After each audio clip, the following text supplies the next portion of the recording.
নমস্কার বন্ধুরা, welcome back to মজলিশি আড্ডা টেক। এক উইক করে গ্যাপ পড়ে যাচ্ছে না? ভেরি সরি সবাইকে। কনসিস্টেন্ট থাকাটা সমস্যা হচ্ছে, তবে যে গল্পটাই আনছি সেটা চেষ্টা করছি যেন আপনাদের ভালো লাগে। আর এক উইক গ্যাপ পড়াতে আজ একটা 1 ঘন্টার থেকেও বেশি ডিউরেশনের একটা বড় গল্প এনেছি। যদি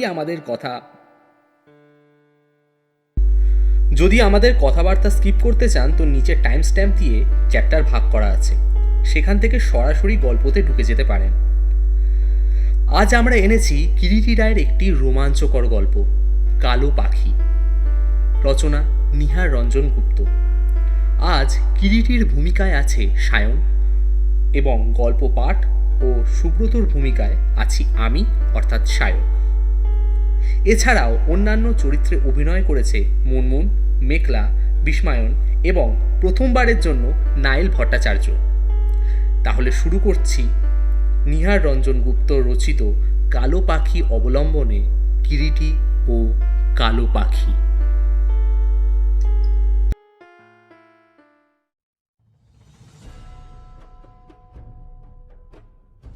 ইউসুফ মিয়াকে আমি অনেক দিন থেকেই চিনি। বয়স 50-এর ঊর্ধ্বে, প্যাঁকাটির মতো সরু লম্বা চেহারা, দেহের কোথাও মাংস বলে কোনো পদার্থ আছে বলে মনে হতো না ওকে দেখলে। কেবল যেন কতকগুলো হাড়, তার উপরে চামড়া, ছোট ছোট করে ছাঁটা কাঁচা পাকা দাড়ি, মধ্যে মধ্যে মেহেন্দিতে সে তার দাড়ি রাঙিয়ে নিত।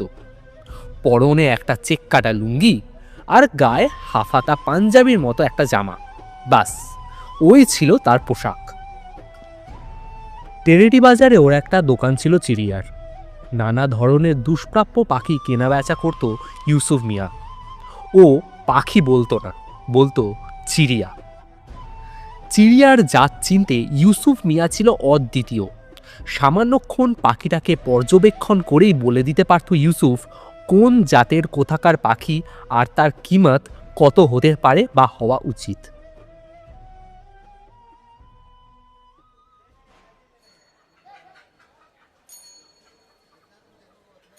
বাজারে ঢুকতেই বাঁ হাতে দুটো ঘরে তার দোকান ছিল। সামনের ঘরটার পেছনে আর একটা মাঝারি সাইজের ঘর। সর্বক্ষণই পাখির কিচিরমিচির, শীষ বা মধুর শব্দের ডাক শোনা যাচ্ছে। এক পাশে চৌকি পাতা, সেই চৌকির ওপরেই বসে থাকতো ইউসুফ মিয়া সারাটা দিন। সামনে থাকতো তার টাকা পয়সার ক্যাশ বাক্সটা। রাত্রে ওই চৌকিটার ওপরেই শুয়ে ঘুমোতো। দোকানের দরজাটা বন্ধ করে দিত ভেতর থেকে। পেছন দিকের ঘর দুটোর সামনে একটা সরু বারান্দা মতো ছিল, তাও প্রাচীর দিয়ে ঘেরা। তার একদিকে রান্নার ব্যবস্থা আর অন্যদিকে কল পায়খানার ব্যবস্থা। মোটমাট সামনের দরজা বন্ধ করে দিলে ওই ঘর দুটির মধ্যে প্রবেশের কোনো দিক দিয়েই আর কোনো রাস্তা ছিল না। ইউসুফ মিয়া চট্টগ্রামের লোক, তবে ব্যবসার খাতিরে কলকাতার টেরেটি বাজারে এসে ওই ঘর দুটিতে আস্তানা গড়বার পর থেকে দেশের সঙ্গে আর কোনোই সম্পর্ক ছিল না দীর্ঘ অনেকগুলো বছর। অনেক বছর আগে কিরিটির একবার একটা কাকাতুয়া পোষবার শখ জেগেছিল এবং একটি বেশ ভালো কাকাতুয়ার সন্ধান করছে জেনেই আমি তাকে সেদিন টেরেটি বাজারে ইউসুফ মিয়ার দোকানে নিয়ে গিয়েছিলাম। কিরিটির পরিচয় দিয়ে বলেছিলাম আমি, এই যে ইউসুফ মিয়া, বাবুকে একটা ভালো কাকাতুয়া দিতে পারো? কেন পারবো না বাবু, একটা ভালো কাকাতুয়ার বাচ্চা আছে আমার কাছে, অস্ট্রেলিয়া থেকে আনা। তবে দামটা একটু বেশি পড়বে বাবু। কিরিটি তখন দাঁড়িয়ে দাঁড়িয়ে চারপাশে ঘর ভর্তি রাখা নানা ধরনের রং বেরঙের বিচিত্র সব পাখি ও তাদের বিচিত্র কলকাকলি শুনছিল। দামের জন্য তোমাকে ভাবতে হবে না মিয়া, কোথায় তোমার কাকাতুয়া দেখাও। বেশ তো, খান বাবু, আমি দেখাচ্ছি। পেছনের ঘর থেকে ইউসুফ একটা খাঁচা নিয়ে এলো। খাঁচার মধ্যে নীলচে সাদা রঙের কাকাতুয়ার বাচ্চা। ভালো করে এখনো শরীরের রোয়া গজায়নি। বাবু, এ কাকাতুয়া মাইন্সের মতো কথা তো বলবেই, তাছাড়া সর্বক্ষণ জায়গা পাহারাও দিবে। কিরিটি অবশ্য সেদিন কথাটা বিশ্বাস করেনি, মৃদু হেসেছিল। বাবু হাসছেন?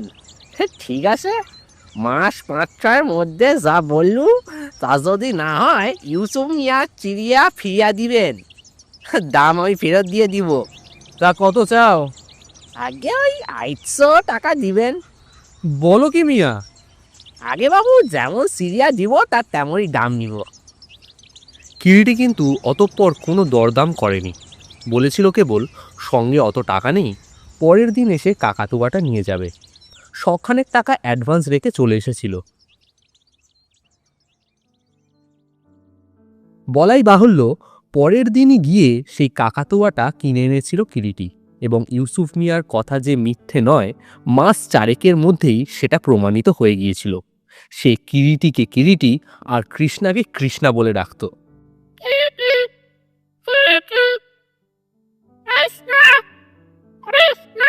আমাকে দেখলেই বলে উঠত, কৃষ্ণা আর কিরিটি হাসত, কিন্তু জঙ্গলি খেপে যেত যখন কাকাতুয়াটা চেঁচাতে শুরু করত।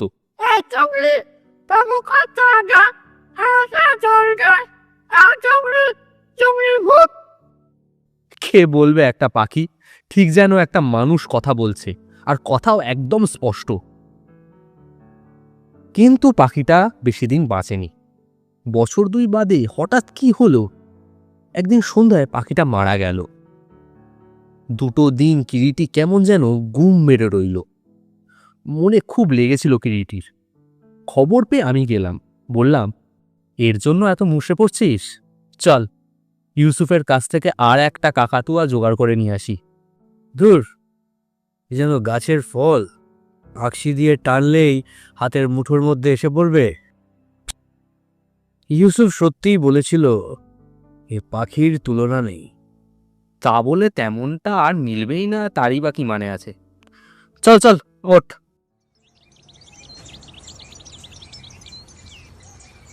না বাবু, ও সিরিয়া তো শর্ট করে মেলে না বাবু। একটাই ছিল, আপনাদের দিয়েছিলাম, এখন আর কোথায় পাবো? আনিয়ে দিতে পারবে না একটা? যে এনেছিল সে একদম জাহাজের খালাসি, তাই জাহাজ অস্ট্রেলিয়ায় গেলে ওই রকম কাকাতুয়া আছে ইংলিশে বাইদুই। সে আর আসবে না?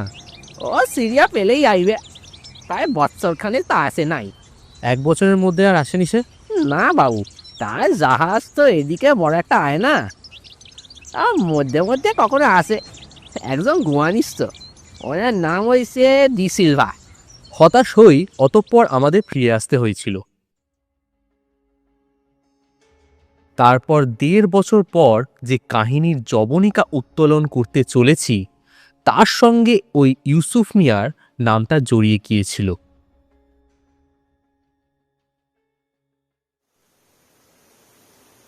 সকালবেলা তখনও আকাশটা যেন স্লেটের মতো ধূসর ও ভারী হয়ে আছে। থেকে থেকে বর্ষণ হচ্ছে। কিরিটির বসবার ঘরে আমি, কিরিটি ও কৃষ্ণা চা পান করছিলাম। আমার হাতে ওই দিনকার সংবাদপত্রটা। সহসা পাতা উল্টাতে উল্টাতে সংবাদটা আমার চোখে পড়ল। চমকে উঠলাম। এ কি? কি হলো রে? কিরিটি আমার মুখের দিকে তাকালো। আরে ইউসুফকে কে যেন দোকান ঘরে নৃশংসভাবে খুন করে গিয়েছে। ইউসুফ? আরে হ্যাঁ রে, সেই টেরেটি বাজারের চিড়িয়াওয়ালা ইউসুফ মিয়া। তা কি লিখেছে? গতকাল সকালে তার দোকান ঘরের মধ্যে তাকে রক্তাক্ত গলা কাটা মৃত অবস্থায় পাওয়া গিয়েছে। বাবা, আচ্ছা তার একটা ছেলে ছিল না রে? হ্যাঁ, আরে ওই সুলতান। সুলতান ছিল না বুঝি ওই সময়? আচ্ছা, সেও তো বাপের কাছেই থাকতো। হ্যাঁ, কিন্তু সে রাতে সে দোকানে ছিল না। সে নাকি বরানগরে তার এক বন্ধুর ওখানে নেমন্তন্ন খেতে গেছিল। ভোর রাত্রে গিয়ে দোকানের দরজাটা ভেজানো দেখে। দরজা ঠেলে খুলতেই এক রাশ পাখি 4 দিক থেকে তার 4 পাশে ডেকে ডেকে উঠতে থাকে। ঘরের আলোটা নেভানো ছিল। সে থতমত খেয়ে প্রথমটায় ব্যাপারটা বুঝতে না পেরে অন্ধকারে থমকে দাঁড়িয়ে যায়। তারপর এগোতে গিয়ে পায়ে বাধা পেয়ে মেঝের ওপর হুমড়ি খেয়ে পড়ে। তারপর কোনো মতে উঠে আলো জ্বালাতেই চোখে পড়ে তার বাপজান মেঝের উপর পড়ে আছে রক্তাপ্লুত অবস্থায়, তার গলা কাটা। সে তক্ষুনি চিৎকার করে চারপাশে লোকজনকে ডাকে, অতঃপর পুলিশ আসে। তবে এখনো কাউকে নাকি গ্রেপ্তার করা হয়নি। কিরিটি সংবাদটা শুনে কিছুক্ষণ চুপ করে রইল, তারপর বলল, রোগটা তো যতদূর মনে পড়ে বেশ নিরীহ শান্তশিষ্ট টাইপের ছিল। হ্যাঁ তাই তো ভাবছি, অমন একটা লোককে কে খুন করতে পারে বলতো? আর কেনই বা করবে? আর অমন করে কেন করবে? কথা আমার শেষ হলো না, জঙ্গলি এসে ঘরে ঢুকলো। এ বাবু, কি রে? একটা লোক দেখা করতে চায়। এত সকালে বৃষ্টি মাথায় করে আবার কে এলো? কি চায়? কোথা থেকে আসছে? আগে বললে বিশেষ দরকার নাকি আছে আপনার সঙ্গে? এই যা, কোথা থেকে আসছে আর কি নাম জিজ্ঞাসা করে আয়। আগে বললে এই কেরিটি বাজার থেকে আসছে। কিরিটি বাজার? আগে এই ইউসুফ মিয়ার ছেলে সুলতান। এই যা, এই ঘরে নিয়ে আয়। কিরিটি সঙ্গে সঙ্গে আদেশ দেয়। জঙ্গলি চলে যায়। একটু পরেই জঙ্গলির পিছনে পিছনে যে যুবকটি এসে ঘরে ঢুকল তার বয়স 22-23-এর মধ্যে। যুবকটি সুলতানই বটে। বেশ কয়েক বছর পরে হলেও তাকে আমাদের কারো চিনতে কষ্ট হয় না, কারণ বাড়তুই ওকে ইউসুফের দোকানে দেখেছিলাম, তবে অন্য বেশভূষায়। তখন পরনে ছিল চেক কাটা এক লুঙ্গি আর সাদা ময়লা পাঞ্জাবি। চুলের বাহারও বিশেষ ছিল না সে সময়, বেশ সাদামাটা চেহারা ছিল। আজ কিন্তু চেহারা ও বেশভূষায় অনেক পরিবর্তন দেখা গেল। মাথায় টেরি কিয়ারি করে ছাটা চুল ও ঠোঁটের ওপর বাটারফ্লাই গোঁপ, মেহেন্দিতে রাঙানো নূর দাড়ি, রংটা মাজা মাজা, পেশল বলিষ্ঠ দেহের গড়ন, পরনে পায়জামা ও লখনৌ চিকনের পাঞ্জাবি। চিড়িয়াওয়ালা ইউসুফ মিয়ার ব্যাটা বলে আজ যেন চিংবাড়ি উপায় নেই সুলতানকে, যেন কোনো খানদানি মুসলমান ঘরের ছেলে, বেশ শৌখিন চেহারায় ও বেশভূষায়। কর্তা, কর্তা, আপনারা দুজনেই আছেন, ভালোই হইল। আসসালামু আলাইকুম। আপনি চিনতে পারতেছেন? হ্যাঁ, বসো সুলতান।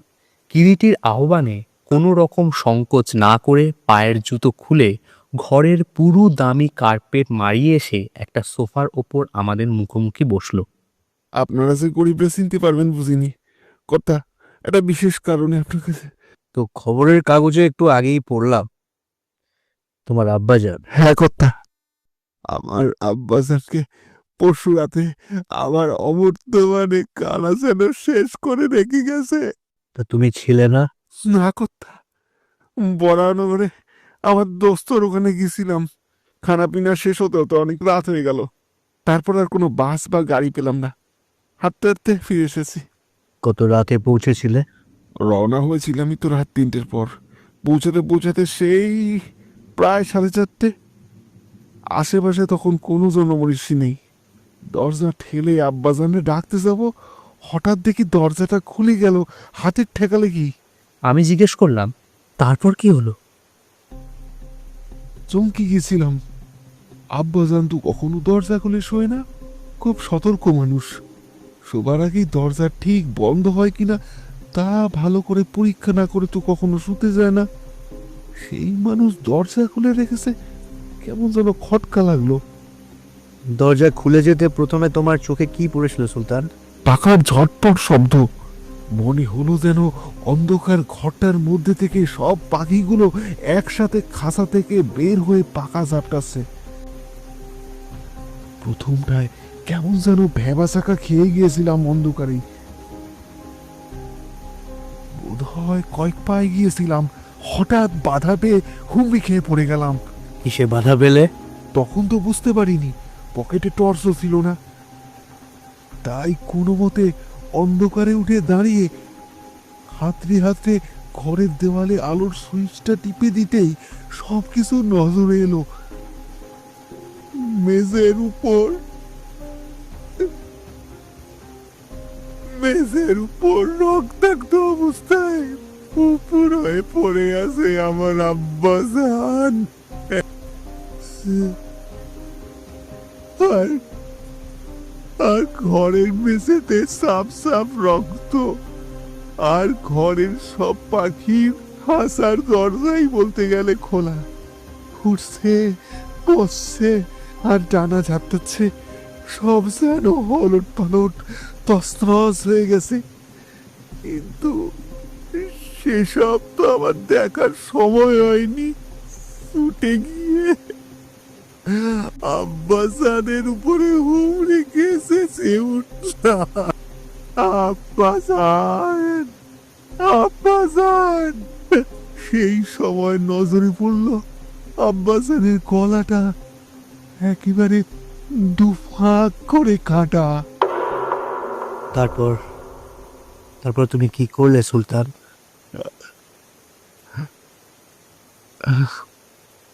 আমার চেঁচামেচিতে আশেপাশের দোকান থেকে সবাই ছুটে এলো। তারাই তখন পুলিশে খবর দেয়। পুলিশ এলো, সকলকে জিজ্ঞাসাবাদ করলো, কিন্তু কেউ কোনো হদিশ দিতে পারলো না। কেউ কিছু বলতে পারলো না। কেউ কিছুই নাকি জানে না। সুলতানের মুখে সব কথা শুনে অনেকক্ষণ চুপ করে বসে রইল কিরিটি। তারপর একসময় প্রশ্ন করল, কিন্তু তুমি আমাদের কাছে এসেছো কেন?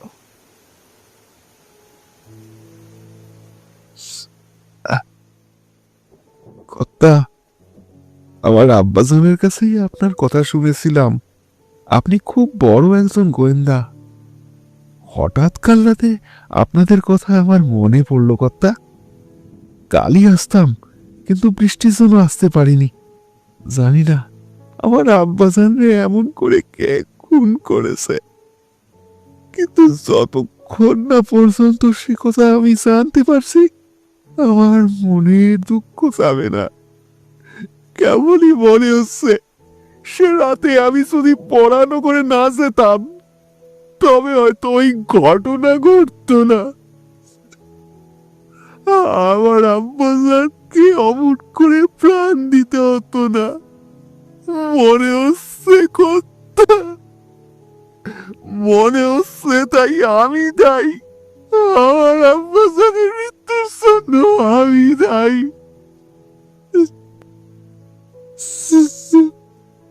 চোখের কোলবে দুফোঁটা জল গড়িয়ে পড়ল। একটু থেমে হাতের পাতায় চোখের অশ্রু মুছে সুলতান বলল, জানেন কর্তা, আব্বাজান সেদিন সন্ধ্যায় আমার যেতে দেয়নি। বলেছিল আজ পড়ানো করে নাই গেলি বেটা। এ তো শুনিনি তার কথা। দোস্ত মুসুদ নিমন্ত্রণ করেছে। অনেক কালের দোস্তি আমাদের। তাছাড়া অনেকদিন দেখা সাক্ষাৎ ছিল না, তাই আব্বাজানের কথায় কান দিইনি। সুলতানের দু চোখের কোল আবার অশ্রুতে ভরে ওঠে। বাইরে আবার বৃষ্টি নামলো বেশ জোরে। কর্তা, আপনার যোগ্য পারিশ্রমিক হয়তো আমি দিতে পারবো না, তবে সাধ্য মতো দেব। কিছু টাকা আমি সঙ্গে এনেছি। আমি যথাসাধ্য চেষ্টা করব তোমার আব্বাজানের হত্যাকারীকে খুঁজে বের করতে। আমার পারিশ্রমিকের জন্য তুমি ভেবো না। আগে কাজটা হোক, তারপর যা খুশি তোমার তুমি দিও। এখন কয়েকটা প্রশ্নের আমার জবাব দাও সুলতান। বলুন। তোমাদের কি কোনো দুশমন বা শত্রু ছিল? দুশ্মন? হ্যাঁ, তোমার বা তোমার আব্বাজানের। আমরা ওইখানে আজ 20 সালের উপরে আছি। আব্বাজানকে তো সবাই খুব ভালোবাসতো, কারণ দায়ে আদায়ে আব্বাজান সকলকেই অর্থ বা তাগত দিয়ে সাহায্য করত। আমার সঙ্গে অবশ্যই কখনো কখনো কারো ঝগড়াঝাটি মারামারিও হয়েছে, কিন্তু আচ্ছা, এই ব্যবসায় তোমাদের লাভ হতো কিরকম সুলতান? মিছে বলবো না কর্তা, আব্বাজান ওই ব্যবসা করে বেশ কিছু জমিয়েছিল। তা কত টাকা হবে? তা 10-12 হাজার তো হবেই। সে টাকা কোথায় সে রাখতো? ঘরে একটা হাড়ির মধ্যে। সে টাকাগুলো এখনো আছে? হাড়িটা যেমনই ছিল তেমনই আছে। সে আমি ওই দিনই দেখেছি। তাহলে টাকার জন্য নয়। তোমার কথা শুনে মনে হচ্ছে সুলতান, কেউ টাকা পয়সার লোভে তোমার আব্বাজানকে খুন করেনি। আচ্ছা সুলতান, বলুন কর্তা। কাউকে তুমি সন্দেহ করো যে তোমার আব্বাজানকে খুন করতে পারে? আহ, উম, আমার মাথার মধ্যে তো কিছুই আসছে না কর্তা। অমন নিষ্ঠুর ভাবে কেউ কেন আমার আব্বাজানকে হত্যা করতে যাবে? আচ্ছা সুলতান, পাখি কিনতে তো অনেকেই আসতো তোমাদের কাছে। তা আসতো, অনেক সময় অনেক বড় বড় রইস আদমিও আমাদের ওই দোকানে পাখির খোঁজে এসেছে। গত 7 দিনের মধ্যে বা ধরো দিন 10-15-র মধ্যে এমন কোনো বিশেষ খরিদ্দার তোমাদের দোকানে এসেছিল কি? মানে আমি বলতে চাই সাধারণ পাখির খদ্দের নয়, কোনো দামি পাখি যা হয়তো এদেশে চট করে পাওয়া যায় না। তেমন তো কই কিছু মনে পড়ছে না কর্তা। সব সময় কি তুমি দোকানে থাকতে? না, তা থাকতাম না বটে। আব্বাজানি সব সময় থাকতো দোকানে। দোকান ছেড়ে কখনো আব্বাজান ইদানিং কোথাও যেত না। হয়তো তুমি যখন ছিলে না তখন আসতে পারে। তা পারে হয়তো। হ্যাঁ, হ্যাঁ কর্তা, ভালো কথা। একটা কথা মনে পড়েছে। মনে হচ্ছে আপনাদের কথাটা জানা উচিত। কি কথা বলো তো? দিন 15 কি 16 দিন আগের ব্যাপার। ডি সিলভার সঙ্গে একটা লোক আমাদের দোকানে সিঙ্গাপুরি ময়না নিয়ে এসেছিল। ওই ধরনের ময়না 8-10 বছরে হয়তো একটা আধটা আসে। সিঙ্গাপুরি ময়না? আচ্ছা। হ্যাঁ, দেখতে ভারী সুন্দর, হলদে আর সাদায় মেশানো, অনেকটা ফিকে সোনার মতো রং, চোখ দুটো লাল। ওই পাখিকে শেখালে সে যে কেবল মানুষের মতো শেখানো বলে কবচায় তা নয়। মানুষের মতো আপনি তাকে যা জিজ্ঞাসা করবেন তার মনিব সম্পর্কে সব বলবে। মনিব যদি বেরোনোর সময় কোথায় সে যাচ্ছে, কখন সে ফিরবে বলে যায়, কেউ এসে মনিব সম্পর্কে জিজ্ঞাসা করলে ঠিক বলে দেবে। অথচ না জানা থাকলে অন্য ময়না থেকে তো শর্ট করে ওই ময়নার পার্থক্য বোঝা যায় না। ভারী আশ্চর্য তো। হ্যাঁ কর্তা, সত্যি ওই পাখির তুলনা হয় না। দামও তেমনই। তা কিরকম দাম? 2000 তো বটেই। বলো কি সুলতান, একটা পাখির দাম 2000? অমন চিজ আর তার দাম হবে না? লখনৌর এক নবাবের ওই রকম একটা পাখি ছিল। নবাব মরবার পর সে পাখিটা 4000 টাকায় বিক্রি হয়েছিল। সেই রকম একটা ময়না এসেছিল তোমাদের দোকানে? যে সিলভার সঙ্গের লোকটা তো অমনই একটা ময়না এনেছিল। ইউসুফ কিনেছিল ময়নাটা? হ্যাঁ, কতয়?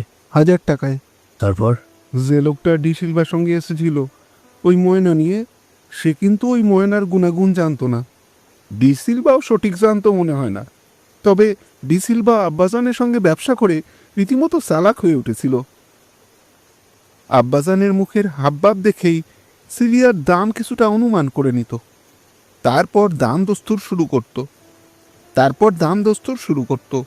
ওইভাবে দাম দর করতে করতেই আঁচ করে নিত ডি সিলভা যে চিড়িয়াটা দামি না সাধারণ চিড়িয়া। চিড়িয়া চিনতে আব্বাজানের জুড়ি এ শহরে ছিল না। আব্বাজানের মুখে শুনেছি প্রথম যৌবনে আব্বাজান লখনৌর এক সাহেবের কাছে চাকরি করত। তার ছিল চিড়িয়া পোষার শখ। দেশ বিদেশ ঘুরে ঘুরে নানান ধরনের চিড়িয়া এনে নিজের বাড়ির বাগানে বিরাট বিরাট খাঁচা তৈরি করে তার মধ্যে জড়ো করেছিলেন। সাহেবের যে চিড়িয়া পোষাই শখ ছিল তাই নয়, চিড়িয়া চিনতেও তার জড়ি দ্বিতীয় কেউ ছিল না। চিড়িয়া দেখেই তো তিনি বলে দিতে পারতেন কি জাতের কোন দেশের চিড়িয়া, তার কি গুণাগুণ। দীর্ঘ 6 বছর তার কাছে আব্বাজান চিড়িয়া সম্পর্কে অনেক কিছুই জেনেছিল। পরে কলকাতা শহরে এসে চিড়িয়ার ব্যবসা শুরু করে। কিন্তু সেই সিঙ্গাপুরি ময়নাটার কথা তুমি কি বলেছিলে সুলতান? সেই লোকটা চিড়িয়া বেচে চলে গেলে আব্বাজানকে আমি জিজ্ঞাসা করেছিলাম, অত দাম দিয়ে ওই ময়নাটা তুমি কিনলে কেন? আব্বাজান বলল যে দামে কিনেছি আর 3 গুণ দামে চিড়িয়াটা বিক্রি হবে বেটা। তুই বরং এক কাজ কর, রায় সাহেবরে একটা খবর দিয়ে আয়। মানে আমাকে? হ্যাঁ, কিন্তু আসি করতে করতে আবার আশা হয়নি আপনার কাছে। ইতিমধ্যে একটা ব্যাপারও ঘটেছিল। কি? চিড়িয়াটা কিনবার দিন 7 পরে এক সন্ধ্যায় বিরাট একটা গাড়িতে চেপে একজন স্যুট পরা ভদ্রলোক আমাদের দোকানের সামনে এসে গাড়ি থেকে নামলো। সে এসেই চিড়িয়াটার খোঁজ করলো। আব্বাজান বলল আছে, কিন্তু দাম 3,000 টাকা পড়বে। তারপর লোকটা চিড়িয়াটা দেখতে চাইলো, আব্বাজান দেখালো, কিন্তু আশ্চর্য, খাঁচা সমেত চিড়িয়াটা তার সামনে এনে রাখতেই চিড়িয়াটা হঠাৎ বলে উঠল, রবিন, রবিন, রবিন। আব্বাজান তখন শুধায় লোকটাকে, চিড়িয়াটা কি আপনার চেনা? আপনার নাম কি রবিন? লোকটি কি জবাব দিল? বলল, না না, ওই চিড়িয়া আমি এর আগে কখনো দেখিনি, আর তাছাড়া আমার নামও রবিন নয়। আব্বাজান আর কোনো কথা বলে না। লোকটা দর কষাকষি শুরু করলো এবং শেষ পর্যন্ত দরে না পোষাতে পেরে লোকটা চলে গেল। কত টাকা দিতে চেয়েছিল লোকটা? তা 2,000 টাকা পর্যন্ত দিতে চেয়েছিল। তারপর আর সে আসেনি? না, পাখিটা এখনো তাহলে বিক্রি হয়নি কি, তাই তো? না, তবে তবে সে রাত্রে আবার যখন একে একে চিড়িয়াগুলোকে খাঁচায় বললাম, সেই ময়নাটাকে কিন্তু দেখতে পেলাম না।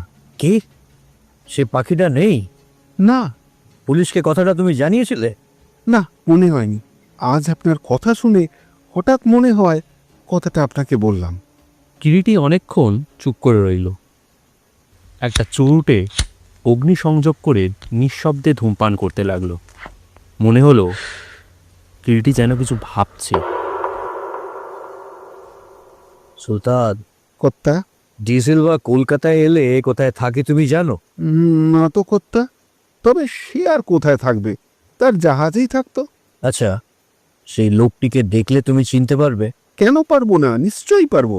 লোকটা দেখতে কেমন বলো তো?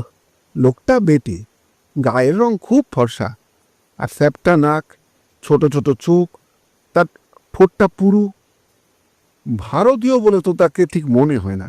বয়স কত হবে? বছর 40 হবে। আচ্ছা, আজ তুমি যাও সুলতান, কাল হয়তো তোমার দোকানে একবার যেতে পারি। তুমি দোকানে থাকবে তো? থাকবো কর্তা। সুলতান বিদায় নিল। সুলতান চলে যাওয়ার পর কিরিটি অনেকক্ষণ নিঃশব্দে চুরুট টানতে লাগলো। বুঝতে পারছিলাম কোনো একটা চিন্তা কিরিটির মাথায় ঘুরপাক খাচ্ছে। বাইরে বৃষ্টি সমানে পড়ে চলেছে। ঘণ্টাখানেক পর আমি বিদায় নিলাম। তখনও কিরিটিকে দেখলাম সোফার ওপর বসে অন্যমনস্কভাবে ধূমপান করে চলেছে।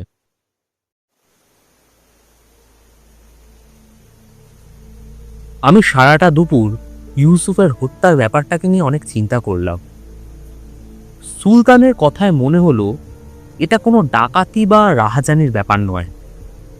ইউসুফকে হত্যা করার পেছনে কারো কোনো গূঢ় উদ্দেশ্য আছে।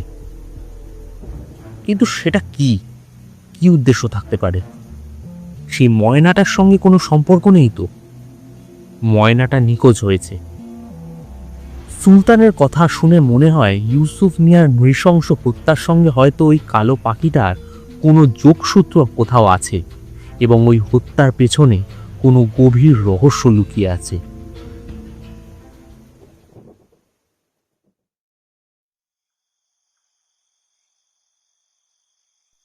সন্ধ্যার দিকে কিরিটির ওখানে গিয়ে দেখলাম কিরিটি এক মনে পেশেন্স খেলছে। তার পাশে সোফাটাতে গিয়ে বসলাম। আর চোখে তাকিয়ে দেখলাম কিরিটির মুখের মধ্যে কোথাও কোনো চিন্তার রেখা লুকিয়ে নেই। অগত্যা আমি একটা ইংরেজি পিক্টোরিয়াল টেনে নিয়ে তার পাতা উল্টাতে লাগলাম। একসময় কিরিটি নিজেই নিস্তব্ধতা ভঙ্গ করল। বুঝলি, তুই চলে যাওয়ার একটু পরেই পূর্ণ লাহিড়ী এসেছিলেন। ডিসি? হ্যাঁ, হঠাৎ? সঙ্গে এক ভদ্রমহিলা ছিলেন। ভদ্রমহিলা? তা কে সে? সিঙ্গাপুরের এক বিখ্যাত জুয়েল মার্চেন্ট, মিস্টার জোসেফের বর্মিনী স্ত্রী মাথেন। হঠাৎ কি ব্যাপার, তোর কাছে এসেছিলেন? ভদ্রমহিলার একটি বহু মূল্যবান মুক্তার হার চুরি গিয়েছে। মুক্তোর হার? হ্যাঁ, তার ধারণা সেটা ভারতবর্ষে এসেছে। হঠাৎ ওই রকম ধারণার কারণ? কারণ একটা আছে বই কি। কি রকম? ভদ্রমহিলার রঘুনাথন নামে এক মালায়ালি ভৃত্য ছিল।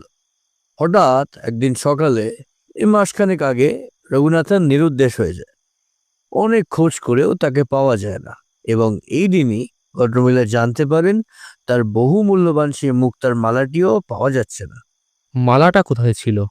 আগের দিন একটা পার্টিতে ভদ্রমহিলা এই মুক্তার মালাটি গলায় পরে পার্টিতে যান, ফেরেন অনেক রাত্রে একটু মত্ত অবস্থায়।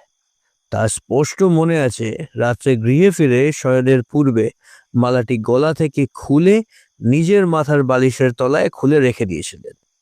দুপুরে সেই মালার কথা মনে পড়ায় মালার খোঁজ করতে গিয়ে দেখেন বালিশের নিচে মালাটি নেই। তখন তিনি ঘরের সর্বত্র খোঁজেন, যদি অন্য কোথাও রেখে থাকেন, কিন্তু বহু অনুসন্ধান করেও সেটির আর কোনো সন্ধান পাওয়া যায় না। তারপর আরও একটা ব্যাপার ঘটেছিল। কি? ভদ্রমহিলার একটি ময়না পাখি ছিল। ময়না পাখি? হ্যাঁ, ঠিক যেমনটি আমরা আজ সুলতানের মুখে শুনেছি, তেমনি একটি ময়না এই মহিলার ছিল। রঘুনাথনের নিরুদ্দেশের সঙ্গে সঙ্গে খাঁচা সমেত এই ময়নাটিও নিখোঁজ। সত্যি? হ্যাঁ, আর সেই কারণেই পরশু সকালের প্লেনে এই মহিলা কলকাতায় এসে পৌঁছেছেন। এখানকার পুলিশের সাহায্যে যদি কোনো উপায় বের করা যায় তার মুক্তার মালাটি খোঁজবার জন্য, কারণ তার স্থির বিশ্বাস এই মুক্তার মালা, ময়না পাখিটি ও রঘুনাথের সঙ্গে একটা কোনো যোগাযোগ আছে। পুরনো লাহিড়ী তাই মহিলাকে আমার কাছে নিয়ে এসেছিলেন। তবে কি কিরিটি কি? ওই ইউসুফের হত্যার সঙ্গে?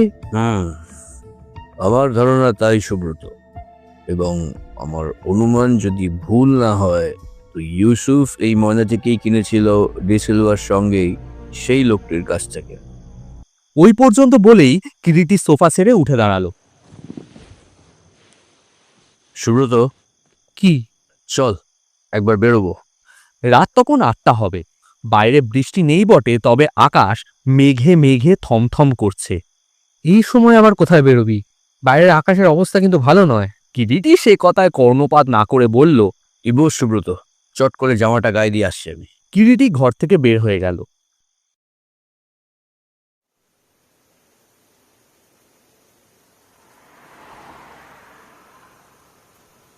ওভারব্রিজের তলা দিয়ে গাড়িটা যখন রসা রোডে পড়ল, তখন আবার ঝমঝম করে বৃষ্টি এলো।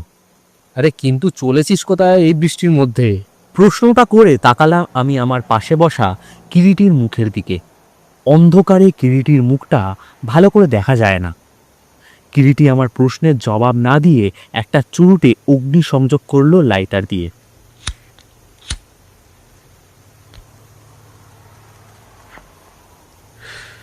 তারপর হীরা সিংকে উদ্দেশ্য করে বলল, হেরা সিং, গ্র্যান্ড হোটেল। হীরা সিং নিঃশব্দে কেবল একবার মাথাটা হেলালো। প্রবল বৃষ্টির মধ্যে গাড়ি এগিয়ে চলেছে। ওয়াইপার দুটো ঘন ঘন ওঠানামা করলেও তাতে খুব একটা স্পষ্ট সামনের দিকে কিছু দেখা যাচ্ছে না। আমি গাড়ির ভেতর বসে বসে ভাবছিলাম, এই সময় কিরিটি গ্র্যান্ড হোটেলে কেন যাচ্ছে? এমন সময় কিরিটির কথায় চমক ভাঙল। সুব্রত, কি? ম্যাডাম মাথিন গ্র্যান্ডে উঠেছেন, তার ওখানেই যাচ্ছি। একদম মনে ছিল না রে, ভদ্রমহিলা আজ সন্ধ্যার সময় তার সুইটে ড্রিঙ্কের জন্য আমন্ত্রণ জানিয়েছিলেন। কথাটা আমার একদমই বিশ্বাস হলো না, কারণ আমি যতদূর কিরিটিকে চিনি তাতে আমার মনে হয় না যে এই বৃষ্টির মধ্যে কিরিটি এক স্বল্প পরিচিতা মহিলার ড্রিঙ্কের আমন্ত্রণে তার হোটেলের সুইটে গিয়ে তার সঙ্গে দেখা করবে। তাই চুপ করেই রইলাম। তোকে কিন্তু একটা কাজ করতে হবে সুব্রত। কি? আমি যখন ভদ্রমহিলার সঙ্গে কথা বলবো, তুই যতটা সম্ভব চারদিক নজর দিয়ে দেখবি। হ্যাঁ রে, তুই কি ড্রিঙ্কসের নেমন্তন্নই রাখতে চলেছিস? তাছাড়া আর কি, ভদ্রমহিলা খুব অ্যাকমপ্লিশড, আলাপ করে আনন্দ পাবি। তার চোখে মুখে একটা বুদ্ধির প্রাচুর্য আছে। আমি কোনো জবাব দিলাম না। হোটেলে পৌঁছে লিফটে 3 তলায় উঠে লম্বা করিডরটা অতিক্রম করে নির্দিষ্ট সুইটের সামনে গিয়ে পৌঁছলাম। বেল টিপতেই ভেতর থেকে নারী কণ্ঠে আহ্বান এলো, Come in. Come in. ভেতরে প্রবেশ করে সুইটের সিটিং রুমেই ভদ্রমহিলার সঙ্গে মুখোমুখি হলাম। ভদ্রমহিলা সত্যিই সুন্দরী, দৃষ্টি আকর্ষণ করার মতোই, হাতে সন্দেহ নেই। বয়স 40-এর কাছাকাছি হবে। রোগা পাতলা গরম, গায়ের রং উজ্জ্বল গৌরবর্ণ, পরনে বর্মি পোশাক, মুখের গড়ন ঠিক বর্মিনীরই মতো। মুখে একটা পাতলা প্রসাধনের ছাপ, মাথায় বিরাট একটা প্যাগোডা খোপা, 2 হাতে 3 গাছা করে হীরকখচিত চুড়ি, গলায় হীরের কণ্ঠি আর কানে হীরের দুল। উজ্জ্বল আলোয় হীরেগুলো যেন ঝিলিক মারছিল। Good evening. আসুন মিস্টার রায়, আপনার জন্যই অ্যাকচুয়ালি আমি অপেক্ষা করছিলাম। আলাপ করিয়ে দিই, আমার বন্ধু সহকারী সুব্রত রায়। আপনারা দুজনেই রায়? হ্যাঁ। বসুন। মুখোমুখি দুটো সোফায় আমরা বসলাম। মহিলাও আমাদের মুখোমুখি বসলেন। বাইরে খুব বৃষ্টি হচ্ছে, তাই না?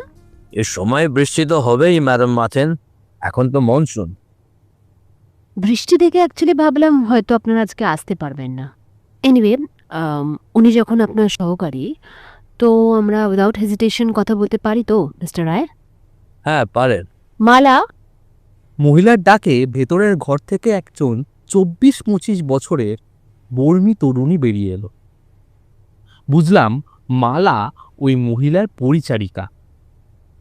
মালাও দেখতে বেশ সুন্দরী এবং পরিচারিকা হলেও তার বেশভূষা দামি এবং চোখ মুখে প্রসাধনের চিহ্ন সুস্পষ্ট। মালা, ড্রিঙ্কস। আর মিস্টার রায়, হুইস্কি চলবে?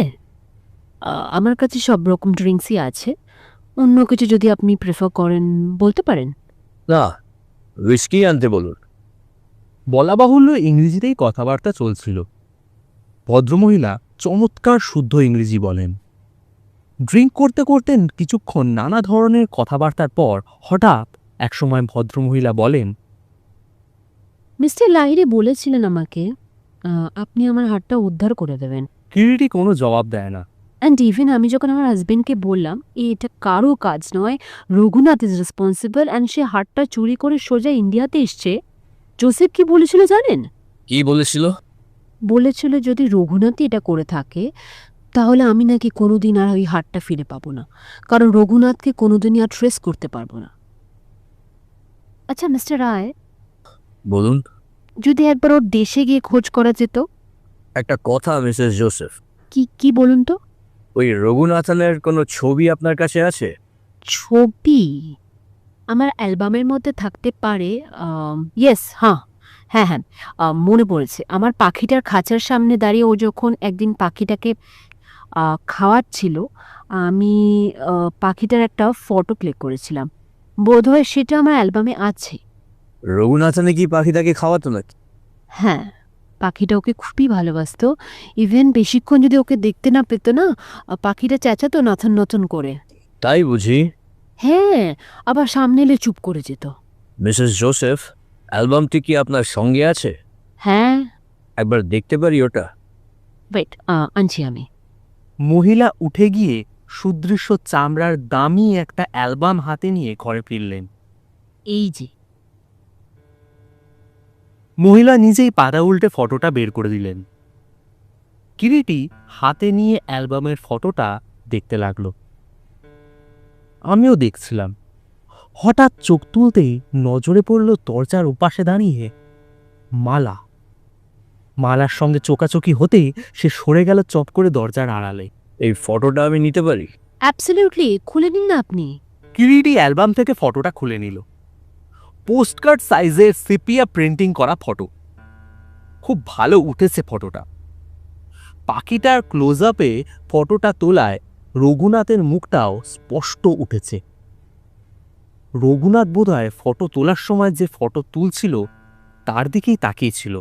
আপনি কাইন্ড অফ বলতে পারেন জোসেফ আমাকে অ্যাকচুয়ালি ইন্ডিয়াতে আসতে দিতে চাইছিল না। আমি একটু জোর করেই চলে এসেছি, কারণ হার্টটার সাথে আমার একটা সেন্টিমেন্ট জড়িয়ে আছে। কি রকম? একটা কথা বলতে আমি কাইন্ড অফ বাধ্য হচ্ছি। জোসেফ আমার হাজবেন্ড, কিন্তু তাও বলবো হি ইজ আ মাইজার। তাই বুঝি? হ্যাঁ, হাত দিয়ে তার একটা পয়সা গলে না। তাও লাস্ট ইয়ার আমাদের ম্যারেজ অ্যানিভার্সারি ডেতে ওই পার্লের নেকলেসটা আমাকে প্রেজেন্ট করেছিল। আর আমাদের 11 ইয়ার্স ম্যারিড লাইফে ওই প্রথমবার ম্যারেজ অ্যানিভার্সারিতে মূল্যবান একটা গিফট আমাকে দেয়। যার প্রাইস অ্যারাউন্ড 30,000 to 40,000 তো হবেই। কিন্তু তাই যদি বলেন তো। বুঝতে পেরেছি, আপনি আমার এই ডায়মন্ড সেটের কথা বলছেন তো? হ্যাঁ, মানে হ্যাঁ, কিন্তু ওই সেটটা জোসেফের দেওয়া নয়। যদি কিছু মনে না করেন তো। না না, মনে করবার কিছু নেই মিস্টার রায়। এটা আমার বাবা বিয়েতে দিয়েছিল। কিন্তু মনে হচ্ছে ও হীরাগুলো নকল নয়, অনেক দাম হবে। I am his only daughter and বাবারও জুয়েলারি বিজনেস আছে। রেগুলার একজন নামকরা জুয়েলার আমার বাবা। একটা কথা বলবো মিসেস জোসেফ? বলুন। অ্যালবামের প্রথম পাতাতেই যে ফটোটা দেখলাম আপনার পাশে, তিনি নিশ্চয়ই আপনার স্বামী। হ্যাঁ, আমার হাজবেন্ড। তাহলেও আমি কিন্তু প্রথম পক্ষ। আমাদের দুজনের মধ্যে এজ ডিফারেন্সটা অনেক, অ্যারাউন্ড 22 ইয়ার্স। 22 বছর? হ্যাঁ, even we got married I was 22 and my husband was 44। Rather he was an old man at the time. বাবার এতটুকু ইচ্ছা ছিল না আমাদের বিয়ের ব্যাপারে, কিন্তু শেষ পর্যন্ত তাকে মানতেই হয়েছিল। I was very adamant. তারপর? জোসেফ রেয়ার এবং ভ্যালুয়েবল জুয়েলারির জন্য বলতে গেলে হোল ওয়ার্ল্ড করেছিল for prolong 22 years. That's an interesting experience. মাঝে মধ্যে he used to come to Rangoon, আমাদের মার্চেন্ট স্ট্রিটের বাড়িতে। ওখানে এসে থাকতো। ইভেন ওর আসা যাওয়াতেই আমার ওর সাথে আলাপ হয়। আফটার ডিনার আমি আর জোসেফ বাইরে ঘরে বসে গল্প করতাম। হি use to share his interesting experiences, দামি রেয়ার জুয়েলসের ব্যাপারে সব অদ্ভুত গল্প কথা শোনাতো আমাকে। ইভেন কি নভেলের থেকেও সেসব অ্যাডভেঞ্চারাস। আমি একটা থ্রিল পেতাম। ইনিশিয়ালি একটু একটু করে I started to feel for him, I was getting attracted to him. আমি জানি আপনাদের কাছে ব্যাপারটা ভীষণ অ্যাবসার্ড লাগছে, কিন্তু তবু কেমন যেন একটা আকর্ষণ আই ইউজ টু ফিল। আর সে আকর্ষণই আসলে আমার তার প্রতি কাইন্ড অফ ডিভোশন আনে। After few days he use to leave and আমি ওর পথ চেয়ে বসে থাকতাম, আবার কবে আসবে। লুকিয়ে যদিও আমি লাস্টলি ওকে চিঠি লিখি, ওর জবাব আসতো আমার এক ফ্রেন্ডের অ্যাড্রেসে।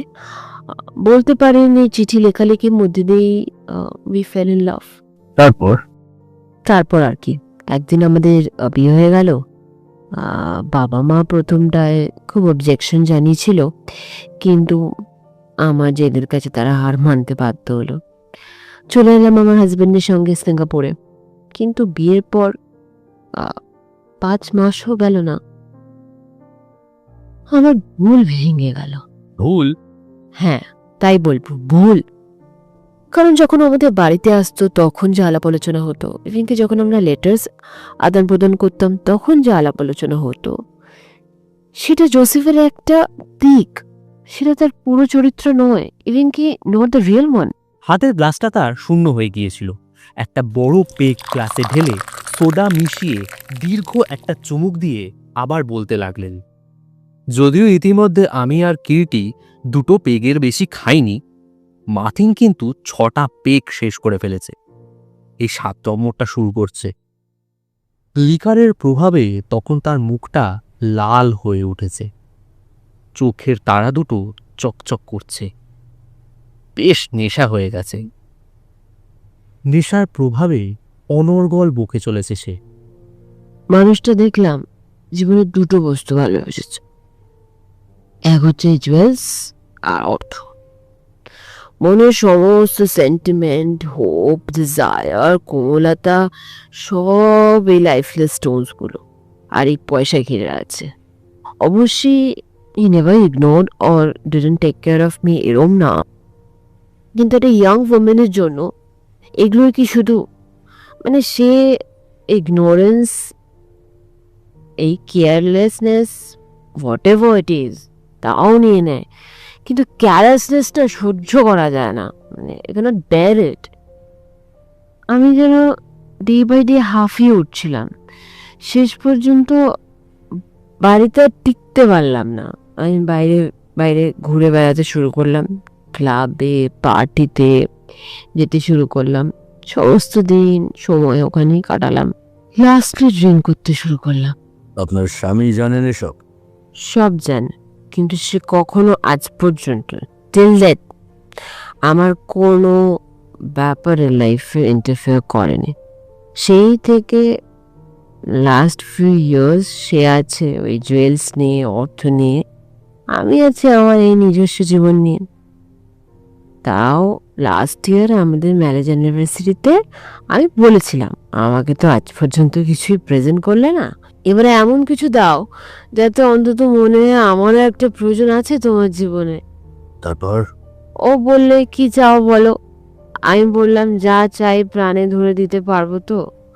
ও বলল, পারবো, বলো। তোমার সিন্ধুকের মধ্যে, তাই তাই আমি আবার বললাম, তোমার সিন্ধুকের মধ্যে একবার একটা বাক্সে তুমি কতগুলো সেরা মুক্ত দেখেছিলে, এই মুক্তগুলো দিয়ে আমার একটা হার করে দাও। ও বলল, বেশ, দেবো। সেই মুক্ত দিয়েই বোধহয় হারটা তৈরি হয়েছিল। হ্যাঁ, কিন্তু এক কথায় মুক্তগুলো তিনি আপনাকে প্রেজেন্ট করে দিলেন? সত্যি আশ্চর্য ছিল মুক্তগুলো। সাদা মুক্তগুলোর ভেতর থেকে যেন অদ্ভুত একটা একটা কোনো একটা নীল, কোনোটা গোলাপি, কোনোটা অরেঞ্জ রং। জোসেফ বলতো আমাকে সে ধরনের মুক্ত খুব রেয়ার, একই প্রকার এবং ইভেন সেম সাইজের তৈরি হয়। অত্যন্ত রেয়ার স্পেসিফিন সেগুলো। তাই ওর ওই মুক্তগুলোর প্রতি একটা অদ্ভুত টান ছিল।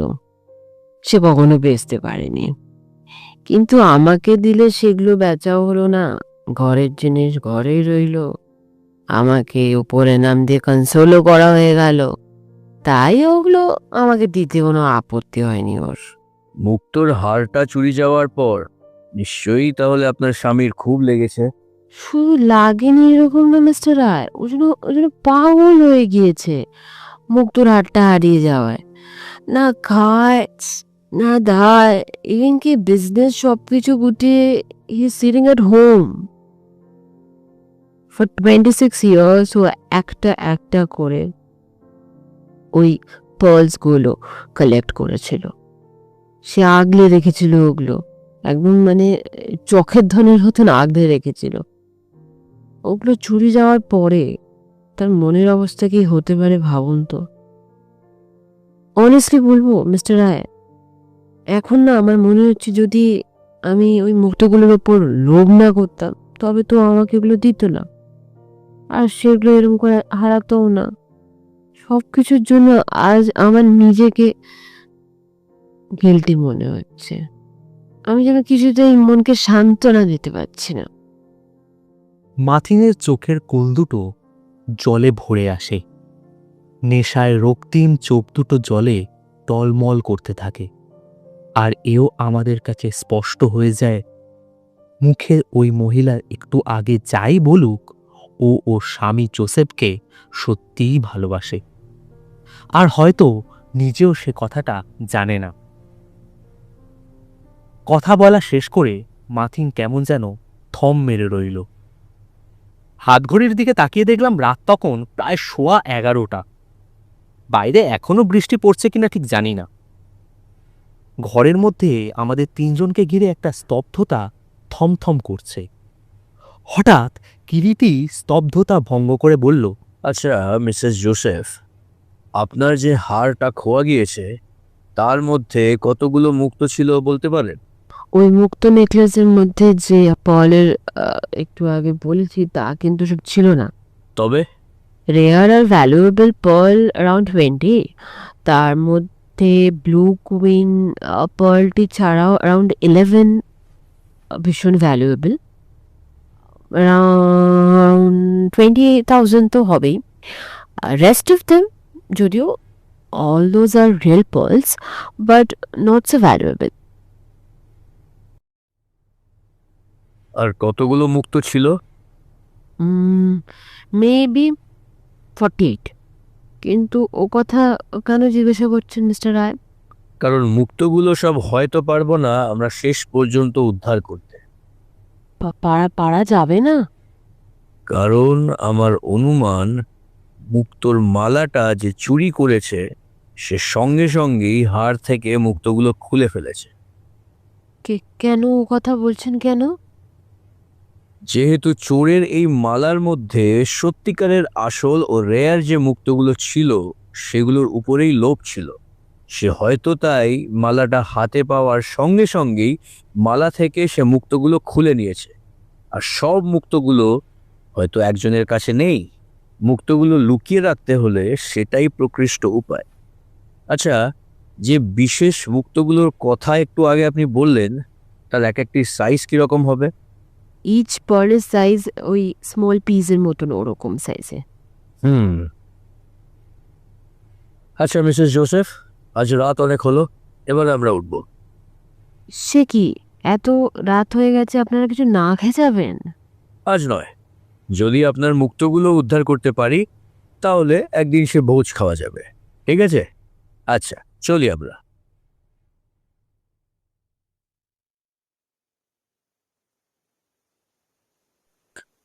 সে রাতের মতো অতঃপর আমরা বিদায় নিলাম। বাইরে বের হয়ে দেখি বৃষ্টি তখনও ঝরছে, তবে তেমন জোরে নয়, ঝিরঝির করে পড়ছে। আকাশ মেঘাচ্ছন্ন কালো, এলোমেলো জলে হাওয়া বইছে। গাড়িতে উঠে বললাম, এই কিরিটি, আমাকে না একটু বাড়িতে নামিয়ে দিয়ে জানা রে। আহ, আজ কৃষ্ণা হয়তো ওদিকে আমার জন্য গরম খিচুড়ি করে অপেক্ষা করছে। এরা সিং, কোঠি চলো। আমি আর প্রতিবাদ করলাম না, গাড়ি কিরিটির গৃহের দিকেই চলল।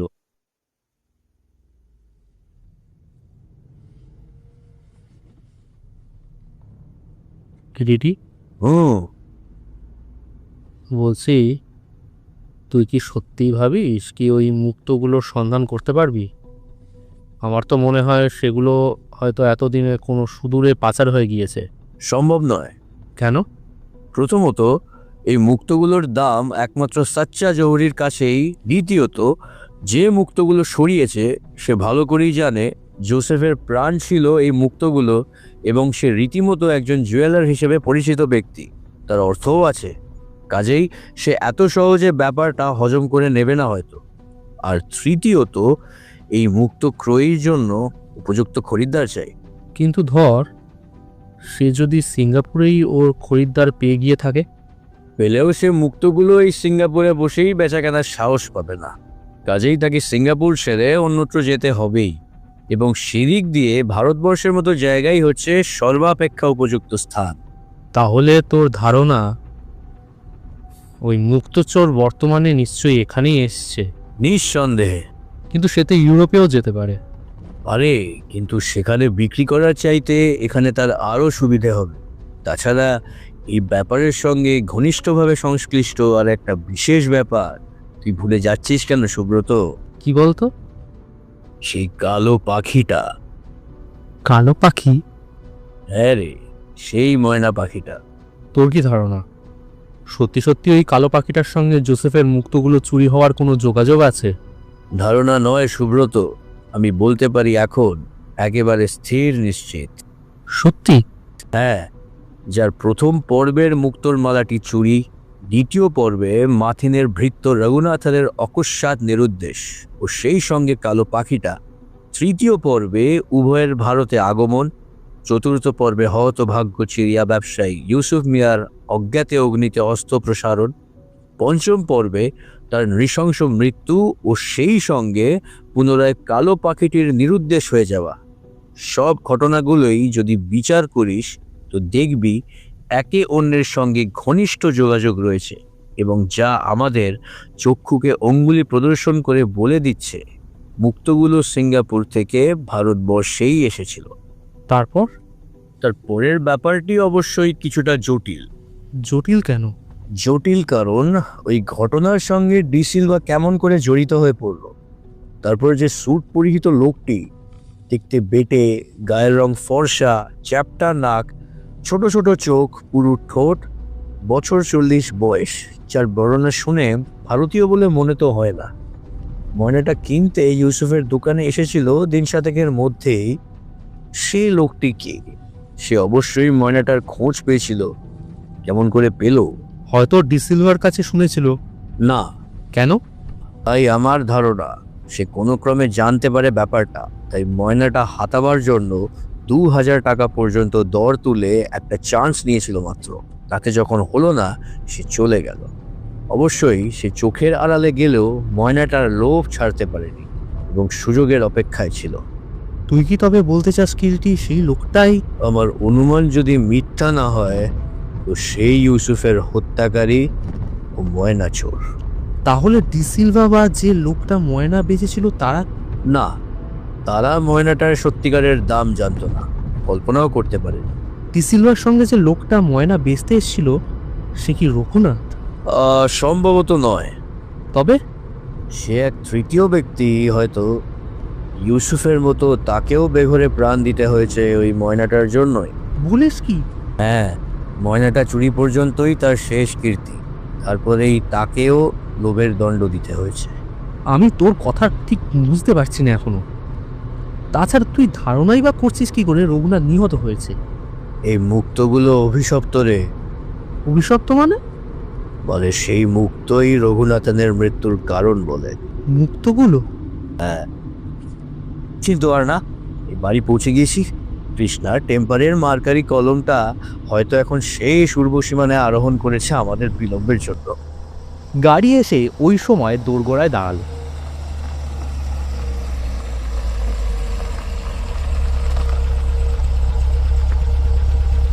বৃষ্টি তখনও ঝিরঝির করে অবিশ্রান্ত পড়ে চলেছে।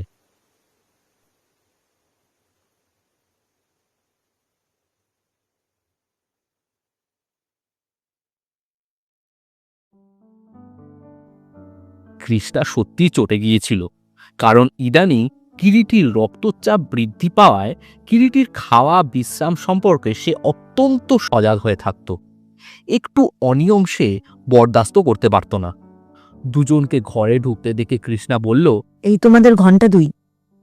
তুমি একটা অঘটন না ঘটিয়ে ছাড়বে না দেখছি। মরতে তো একদিন হবেই প্রিয়ে, তা সে মৃত্যু যদি করোনারই হয়, তার চাইতে সুখের মৃত্যু আর কি হতে পারে?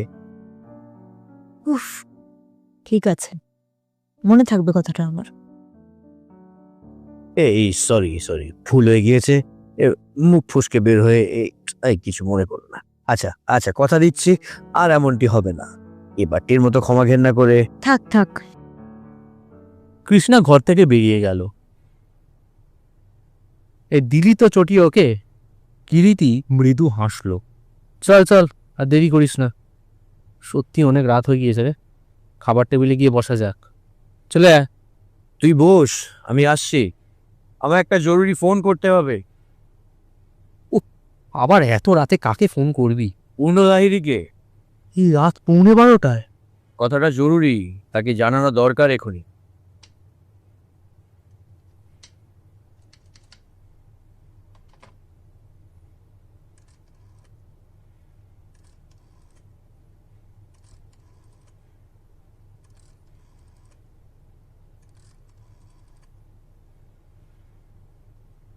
হ্যাঁ, আমি কিরিটি লাহিড়ী সাহেব। এই রেঙ্গুনগামী জাহাজটা কবে ছাড়ছে ক্যালকাটা পোর্ট থেকে একটা খবর নিতে পারেন? হ্যাঁ, এক্ষুনি পারবেন? বেশ, ঠিক আছে। জেনে এক্ষুনি রাত্রি আমাকে জানান না। আচ্ছা, জাহাজটা তো পলিশ জাহাজ, তাই না? আচ্ছা। ফোনটা রেখে দিয়ে কিরিটি আমার মুখের দিকে তাকিয়ে বলল, চল।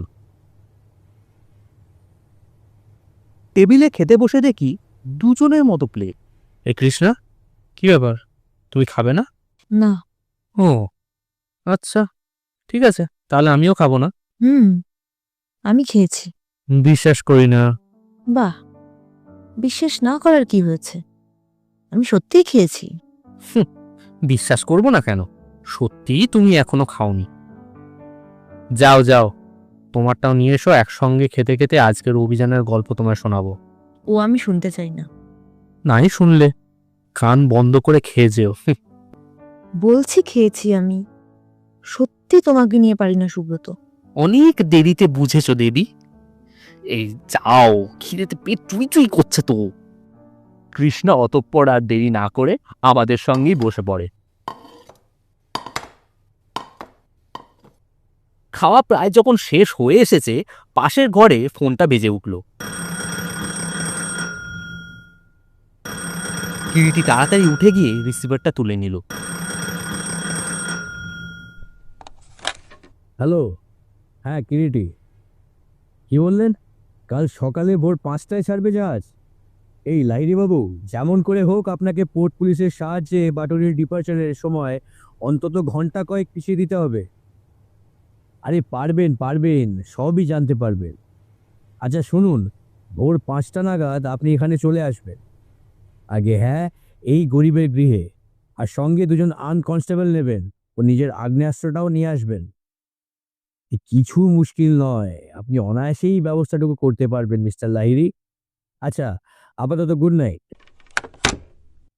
কিরিটি ফোনের রিসিভারটা নামিয়ে রেখে খাবার ঘরে ফিরে এসে বলল, সুব্রত, কি? শোন, ঘড়িতে বলছে রাত এখন 12:30।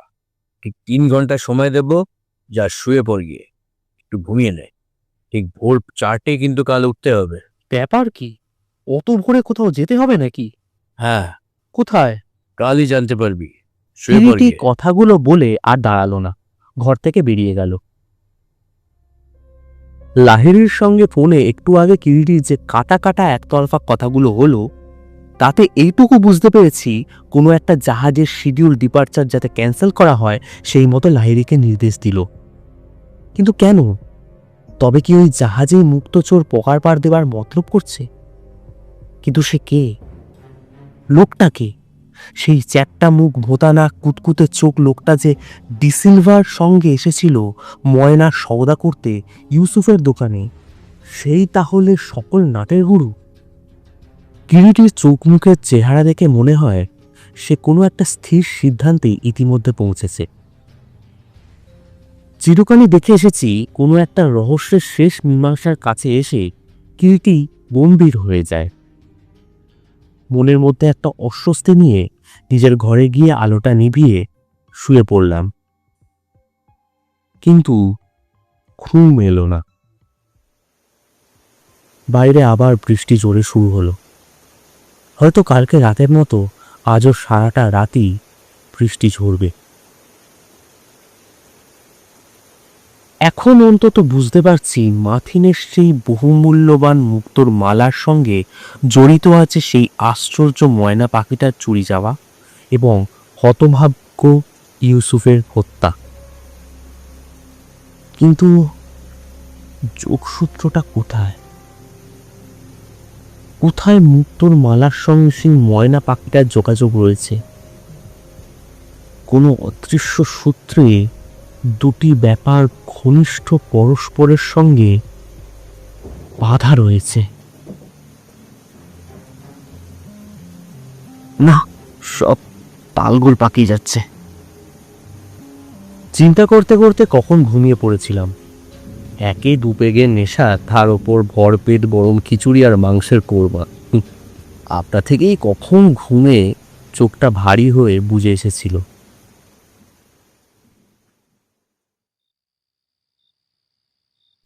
কিরিটির ডাকে ঘুমটা ভেঙে গেল। এই সুব্রত, ওঠ ওঠ, ধরপড় করে শয্যার ওপর উঠে বসলাম। তাড়াতাড়ি রেডি হয়ে নে। কৃষ্ণের চা রেডি, এখনই হয়তো লাহিড়ী সাহেব এসে পড়ল। রাত তখন 3:35। বাইরে তখনও বৃষ্টি ঝরছে, তবে খুব জোরে নয়। আকাশ কালির মতো কালো। হাত মুখ ধুয়ে চায়ের টেবিলে এসে দেখি চা ও প্রাতরাশ ইতিমধ্যে কৃষ্ণা প্রস্তুত করে ফেলেছে। কিরিটি তখনও টেবিলে এসে পৌঁছয়নি। একটু পরেই কিরিটি ঘরে এসে ঢুকলো, একেবারে বেরোবার জন্য প্রস্তুত হয়ে। গরম গরম অমলেট ও টোস্ট শেষ করে চায়ের কাপে যখন আমি চুমুক দিচ্ছি, নিচের লাহিড়ী সাহেবের জিপের শব্দ শোনা গেল।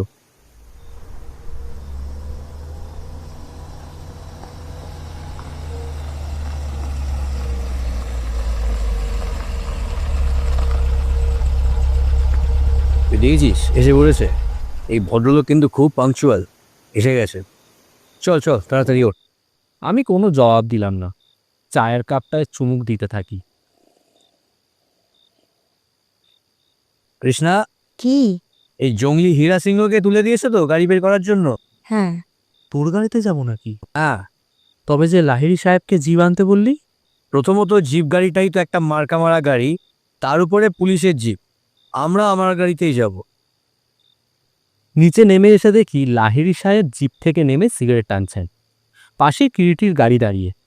সুপ্রভাত লাহিড়ী সাহেব। সুপ্রভাত। শুনুন না, আপনার জিপ আমাদের ফলো করবে একটু দূরত্ব রেখে। সেই মতো ব্যবস্থা হলো। লাহিড়ী কোনো প্রতিবাদ জানালেন না।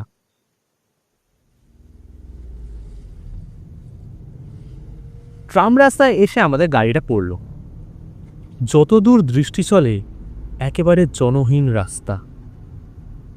ঝিরঝির বৃষ্টি যেন একটা কুয়াশার পর্দার মতো থির থির করে কাঁপছে। পথের দুপাশে ইলেকট্রিক আলোগুলো ঝাপসা মনে হচ্ছে। হীরা সিং, আউটরাম ঘাট চলো। নিঃশব্দে মাথা হেলিয়ে সম্মতি জানালো হীরা সিং। প্রশ্ন না করেও বুঝতে পারলাম যে কাল রাত্রে কিরিটি যে জাহাজের কথা লাহিড়ীকে বলছিল, সেই জাহাজের উদ্দেশ্যেই আমরা চলেছি। কিরিটি কিছু একটা মনে মনে স্থির করেছে।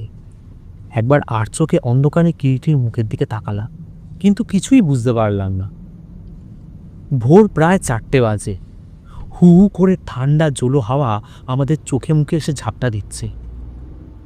ডান দিকে ভিক্টোরিয়া মেমোরিয়াল আর বাঁয়ের রেসকোর্স দেখতে দেখতে মিলিয়ে যায় আমাদের চোখের সামনে। গাড়ি একটু পরেই আউটরাম ঘাটের সামনে এসে দাঁড়ালো।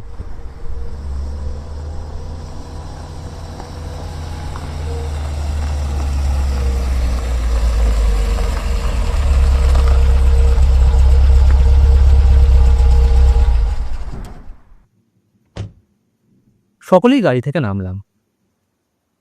বিরাট জাহাজের মাস্তুলের লাল নীল বাতিগুলো চোখে পড়ল।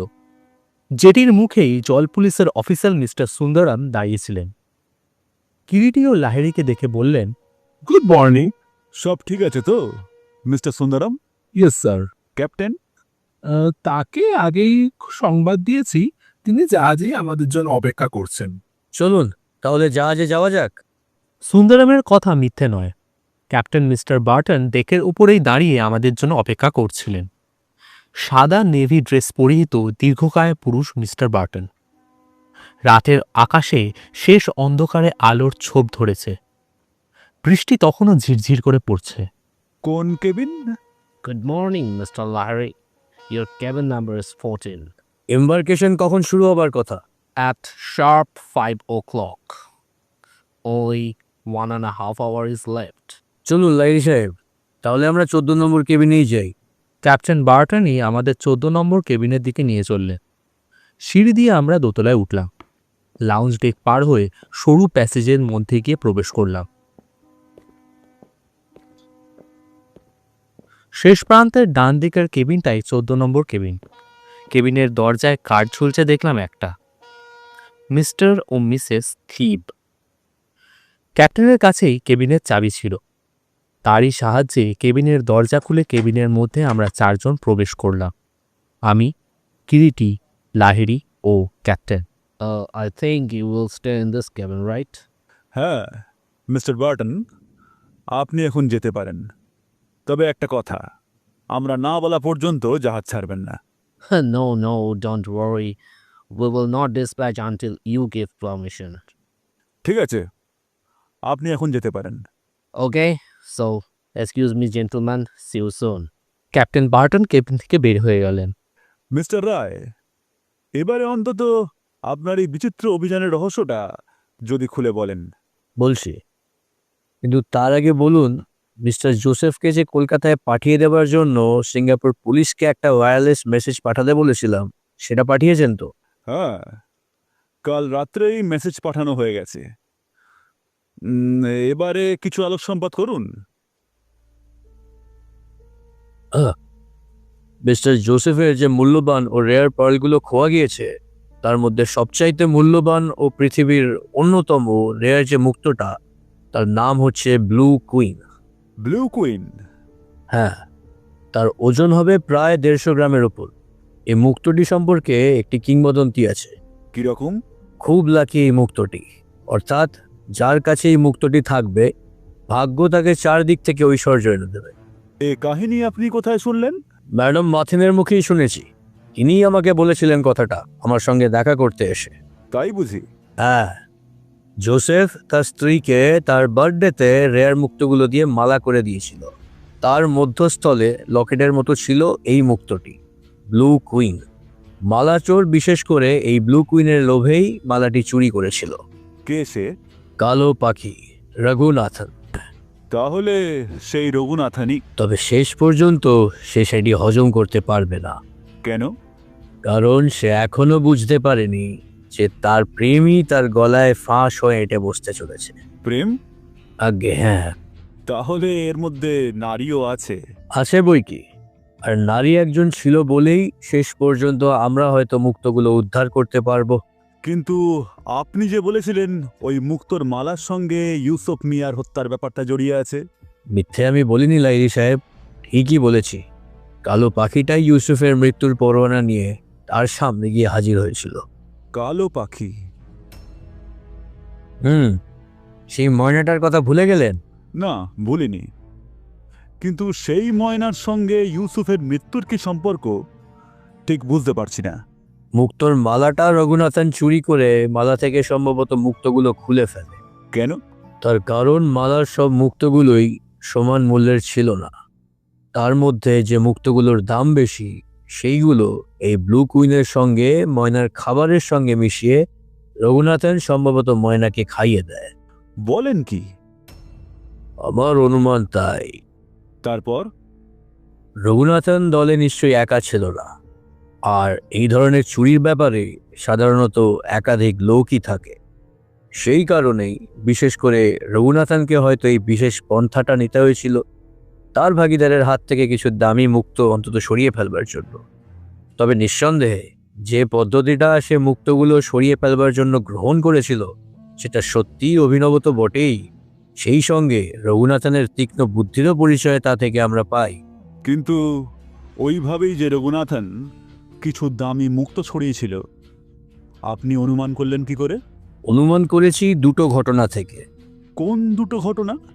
প্রথম ঘটনাটা হচ্ছে মুক্তোর মালাটি অদৃশ্য হওয়াতে সঙ্গে সঙ্গে রঘুনাথন ও সেই অত্যাশ্চর্য ময়না পাখিটিরও অন্তর্ধান।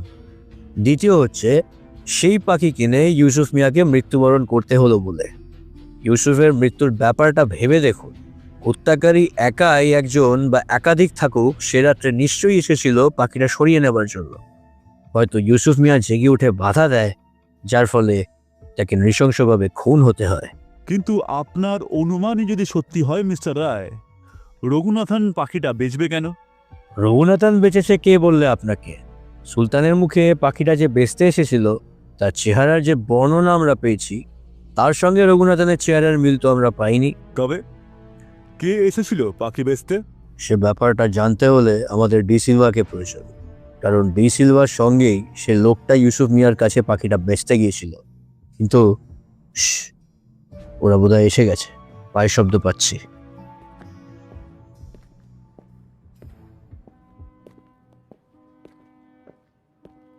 সত্যি প্যাসেজে পায়ের শব্দ পাওয়া গেল।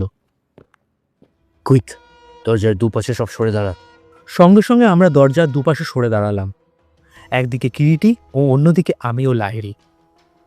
একটু পরেই দরজা খুলে গেল। প্রথমে একজন দামি স্যুট পরিহিত পুরুষ ও তার পশ্চাতে এক বর্মিনী নারী কেবিনের মধ্যে প্রবেশ করল, এবং তারা কিছু বোঝবার আগেই চকিতে কিরিটি ওদের সামনে এগিয়ে গিয়ে কঠোর কণ্ঠে নির্দেশ দিল, মিস্টার থিব, কোনো রকম পালাবার চেষ্টা করো না বা গোলমাল করো না। পুলিশ কমিশনার মিস্টার লাহিড়ী তোমাকে অ্যারেস্ট করতে এসেছেন। আমি তখন বিস্ময় একেবারে যেন অভিভূত। থিব নামধারী লোকটিকে না চিনতে পারলেও তার সঙ্গিনী নারীকে চিনতে পেরেছিলাম, ম্যাডাম মাথি। থিবের নার্ভের কিন্তু সত্যি প্রশংসা করতে হয়।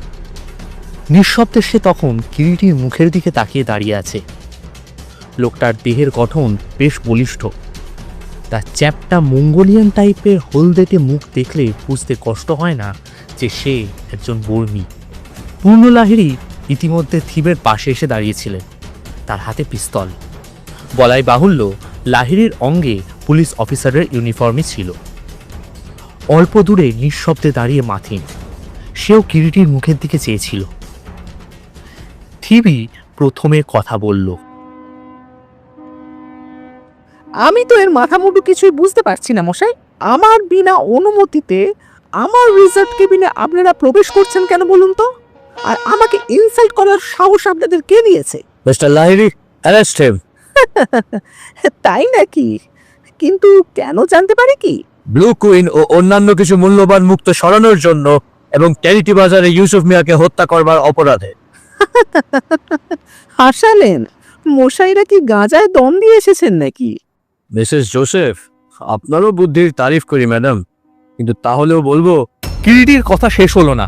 আমাদের সকলের দৃষ্টি তখন মাথিনের ওপর গিয়ে পড়েছিল মুহূর্তের জন্য, আর সেই মুহূর্তটুকুরির সুযোগে অঘটনটা ঘটে গেল।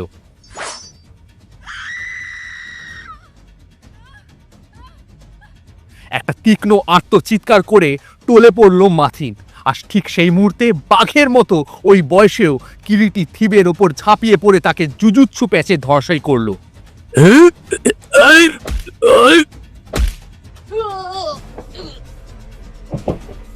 হাত করা লাগান মিস্টার লাহিড়ী। পূর্ণ লাহিড়ী আর দেরি না করে পকেট থেকে হাত কড়াটা বের করে থিবের হাতে পরিয়ে দিলেন। হিংস্র দুটো চোখের দৃষ্টিতে মনে হচ্ছিল থিব যেন কিরিটিকে সুযোগ পেলেই এক মুহূর্তে শেষ করে দেবে।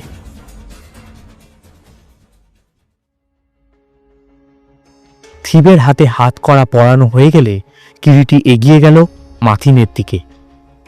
রক্তে তার সমস্ত জামা লাল হয়ে গেছে।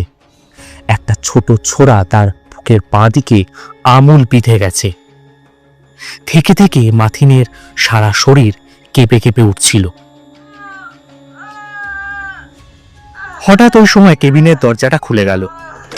জাহাজের একজন খালাসি একটা খাঁচা হাতে কেবিনের মধ্যে এসে ঢুকলো, আর তার পেছনে ক্যাপ্টেন। ক্যাপ্টেন কেবিনের মধ্যে পা দিয়েই বলে ওঠেন, good god, what happened? Captain, শিগগিরই আপনার জাহাজের ডাক্তারকে ডাকুন। এ বাঁচবে না বুঝতে পারছি, তবু লেট আস ট্রাই। ক্যাপ্টেন ছুটে কেবিন থেকে বের হয়ে গেলেন।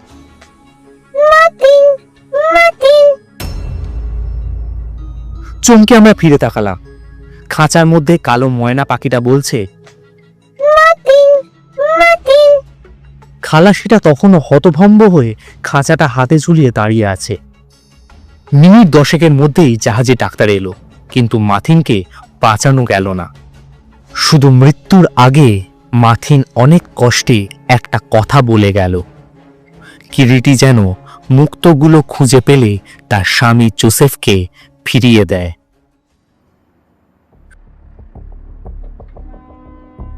স্ট্রেচারে করে ঢাকা দিয়ে মাথিনের মৃতদেহটা জাহাজ থেকে নামিয়ে আনা হলো এবং থিবকে হাত করা পড়া অবস্থায় পুলিশ ভ্যানে সশস্ত্র প্রহরীর জিম্মায় তুলে দেওয়া হলো।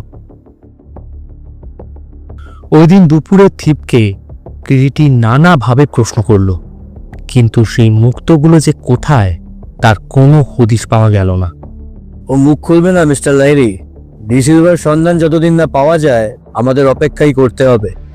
আপনি সমস্ত জাহাজে জাহাজে ওয়্যারলেস মেসেজ পাঠিয়েছেন তো? হ্যাঁ, আশা করছি 2-4 দিনের মধ্যেই ডিসেলভার সন্ধান পাবো। ঠিক আছে, চলুন তবে আপনার অফিস ঘরেই যাওয়া যাক। সকলে আমরা লাহিড়ীর অফিস ঘরে এসে ঢুকলাম। চেয়ারে বসে চুরুটে অগ্নিসংযোগ করতে করতে কিরিটি বলল,